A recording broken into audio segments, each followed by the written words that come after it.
warahmatullahi wabarakatuh. Nah, pada video kali ini kita akan mengupas tuntas TPS pengetahuan kuantitatif. Ada 5 nomor pada video kali ini, yaitu nomor 1, 2, 3, dan 4, serta 5. Langsung saja kita mulai dari nomor 1.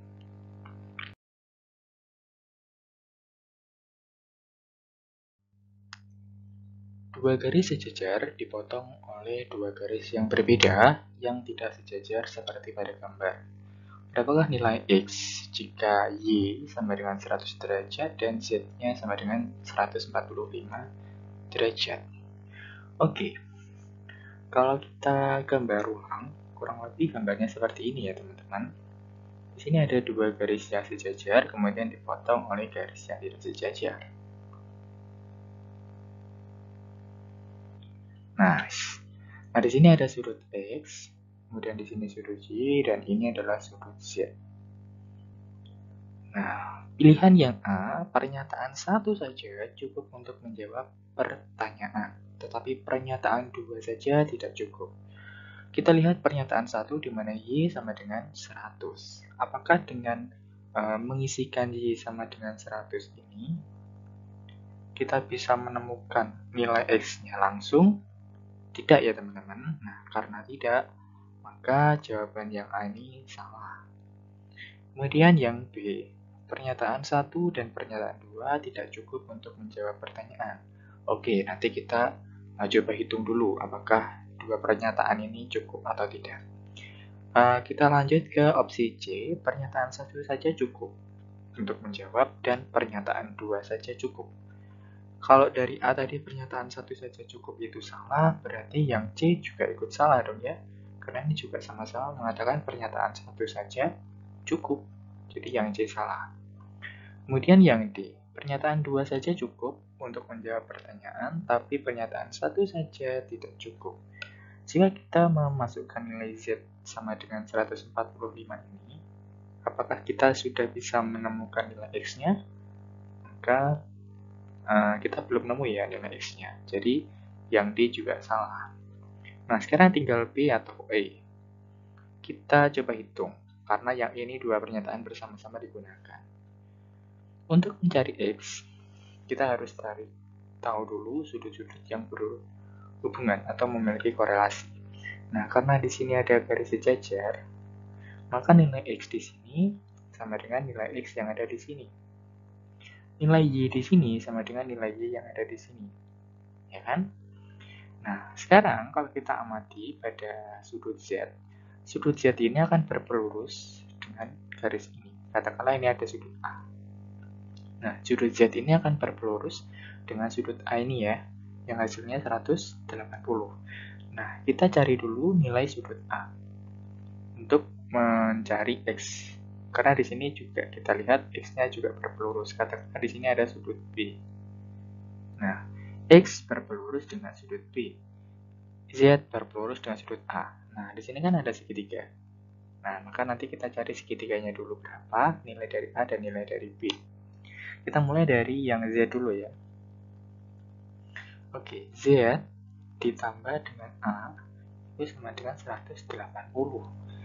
Jika Z-nya 145, kita tambahkan A, maka nilai A-nya berarti 180 dikurangi 145 derajat. Nilai A-nya berapa nih? Nilai A-nya adalah 35. Kita isikan di sini A sama dengan 35 derajat. Nah, kemudian di sini kita tahu ada sebuah bangun segitiga. Karena bangun segitiga yaitu yang memiliki sudut Z ditambah A ditambah B, itu kan jumlahnya 180 derajat juga ya, karena segitiga. Nah, kita masukkan Y-nya ada 100 derajat ditambah dengan 35 derajat ditambah sudut B 180. Nah, B-nya berarti 180 dikurangi 135 ya.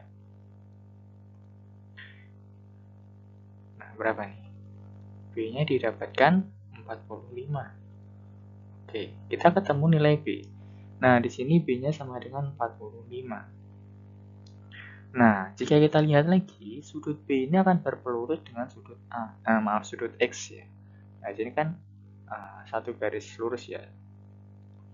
Maka kalau dari sini X ditambah B itu sama dengan 180. Nah, kita nyari X-nya nih. X-nya sama dengan X sama dengan berapa nih? 45 ya B-nya. Nah, X-nya berarti 180 dikurangi 45. Didapatkan hasil 135. Nah, karena ketemu X yaitu 135, maka dua pernyataan ini digunakan secara bersama-sama ya. Jadi pernyataan Z digunakan, pernyataan Y juga digunakan. Pernyataan 1 dan 2 sama-sama digunakan. Jadi yang paling tepat adalah yang E. Dua pernyataan bersama-sama cukup, tapi satu pernyataan saja tidak cukup. Kalau yang B sudah jelas salah, karena pernyataan 1 dan 2 tidak cukup. Buktinya di sini dua pernyataan saja sudah bisa untuk menjawab pertanyaannya, yaitu nilai X-nya. Kita lanjut ke nomor 2. Dua lingkaran besar terdapat lingkaran kecil identik yang saling bersinggungan di pusat lingkaran besar. Jika luas daerah yang diarsir adalah 8 pi cm persegi, maka luas satu lingkaran kecil berapa? Oke. Nah, di sini ya, jika luas daerah diarsir ya, maka ininya itu 8 pi. Nah, luas ininya berapa? Satu lingkaran kecil. Nah, di sini kalau kita tarik, nah jari-jari lingkaran kecilnya R, ya kan?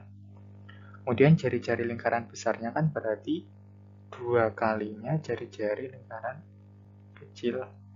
Katakanlah sini ya, jari-jari lingkaran kecil, aku tulis LK itu R. Kemudian jari-jari lingkaran besar itu akan timbulkan R besar, di mana R besarnya ini adalah 2 kali jari-jari lingkaran kecil.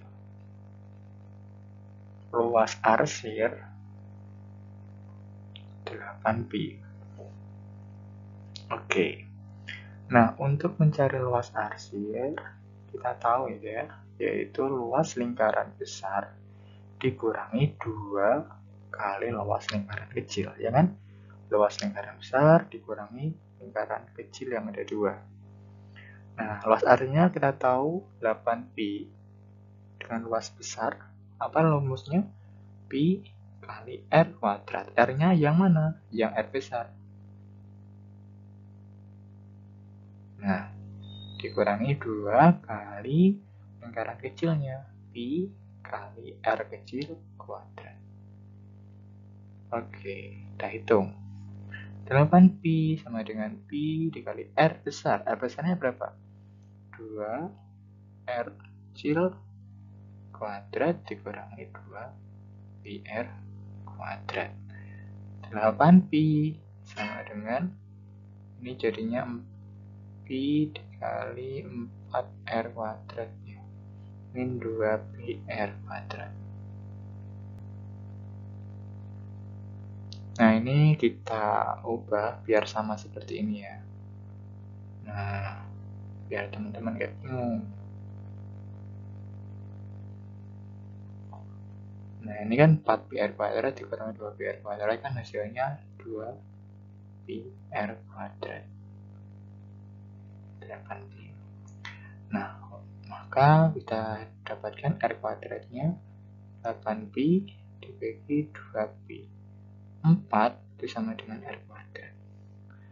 Nah, karena yang ditanyakan di sini adalah luas lingkaran kecil 1, maka rumusnya apa? Pi R kuadrat. R kuadratnya berapa? 4. Pi-nya tetap. Ya udah, jadi jawabannya yang Pi. 4 pi. Nomor 3. Operasi dot pada himpunan bilangan bulat didefinisikan aturan A dot B sama dengan B dikali A min 1 plus A. Nilai dari 2 dot dalam kurung 1 dot 3 adalah, Oke, kita harus cermat. Di sini ada 2 dot 1 dot 3. Kita tetap gunakan kaidah bilangan bulat, di mana kalau ada dalam kurung kita dahulukan. Maka di sini kita hitung dulu yang ada di dalam kurungnya. 2 dot, aku bedakan biar teman-teman paham. Nah, di sini ya, 1 dot 3. Maka 1 ini berperan sebagai A, 3-nya berperan sebagai B. Nah, kita masukkan ke ini aturannya. Maka B-nya adalah 3, dalam kurung A-nya 1 dikurangi 1 ditambah A 1. 2 dot 3 dikali 1 kurangi 1, 0 ya. 1 kurangi 1, 0, maka 3 kali 0, 0. 0 ditambah 1, 1. Oke, sudah ketemu 2 dot 1. Kembalikan lagi ke aturan. 2 sebagai A, 1 sebagai B. Maka 2 dot 1 itu sama dengan 1 dalam kurung 2 min 1 ditambah 2. Maka 1 dikali 2 dikurangi 1, 1. 1 dikali 1, 1. 1 ditambah 2, 3. Jadi jawabannya adalah 3E. Soal nomor 4. Kita masuk ke bab eksponen. 3x plus 2 dikurangi 3 pangkat x sama dengan 32. Saya ulangi, 3 pangkat x plus 2 dikurangi 3 pangkat x sama dengan 32. Maka nilai dari 15 pangkat x dibagi 5 pangkat x min 1 sama dengan, kita ubah dulu bentuk ini ya. 3x plus 2. 3 pangkat x plus 2 dikurangi 3 pangkat x sama dengan 32. Nah, kalau ini ya, 3 pangkat x plus 2 kita jabarin menjadi 3 pangkat x dikali 3 kuadrat min 3 pangkat x sama dengan 32. Nah, ini kita bisa sederhanakan menjadi 3 pangkat x dalam kurung 3 pangkat 2 min 1. Bisa kan ya seperti ini? Nah, 3 pangkat x, 3 pangkat 2 berapa? 9. 9 kurangi 1, 8. Dikali 8 sama dengan 32. 3 pangkat x sama dengan 32 dibagi 8. 3 pangkat x sama dengan 4. Kemudian, kita lihat soalnya. Oh, 15 pangkat x dibagi 5 pangkat x min 1. Kita ubah nih bentuknya, biar ada unsur 3 pangkat x-nya. Kira-kira berapa ya? Benar sekali. Jadi 15 pangkat x ini kita ubah bentuknya nih. Jadi 3 pangkat x dikali 5 dibagi 5 pangkat x. Ini karena min 1 ya, maka aslinya kan 5 pangkat min 1. Maka kita ubah menjadi bentuk pecahan. Nah, seperti ini. Nah, ini bisa kita coret nih. Sehingga 3 pangkat x, yaitu 4, dikalikan 5, dibagi 1, sama dengan 20. Jadi jawabannya adalah yang A.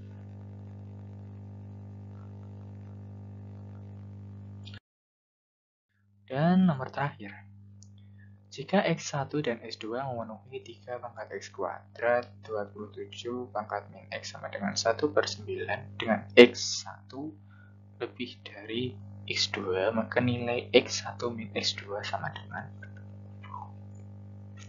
3 pangkat x kuadrat dikalikan 27 pangkat min x sama dengan 1/9. Nah, ini kira-kira faktor ya dari 3. Lalu kita ubah dulu basisnya menjadi 3 semua. Jadi ini 3 pangkat min 3x. Ini ya. Oke. Nah, kan bisa kita ubah seperti ini nih. 3x pangkat 2. Kemudian 27 kita ubah menjadi 3 pangkat 3, dikalikan pangkat min X menjadi 3 pangkat min 3X, sama dengan 1/9 kita ubah menjadi 3 pangkat min 2. Nah, karena ini basisnya sudah sama 3 semua, maka kita bisa coret nih basisnya. Nah, sehingga tinggal X kuadrat min 3X sama dengan min 2. Kita pindah ruaskan. Oke, kita faktorkan menjadi X min 1, X min 2. X sama dengan 1 atau X sama dengan 2. Dengan syarat X1 lebih besar dari X2, maka yang menjadi X1-nya yaitu 2, X2-nya 1. Nah, nilai X1 min X2 berarti X1-nya 2 dikurangi 1, hasilnya 1. Jadi jawabannya yang A. Oke, mudah sekali bukan kita belajar TPS, tes pengetahuan skolastik bagian pengetahuan kuantitatif. Sampai jumpa untuk soal-soal berikutnya di video ini. Terima kasih.